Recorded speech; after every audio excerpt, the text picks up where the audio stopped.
أعوذ بالله من الشيطان الرجيم. بسم الله الرحمن الرحيم.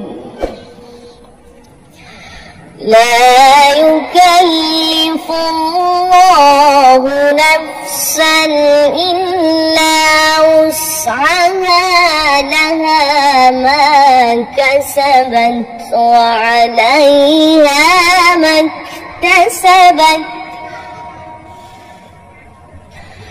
ربنا لا تؤاخذنا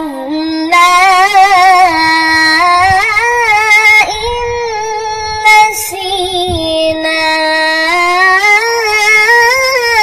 أو أخطأنا.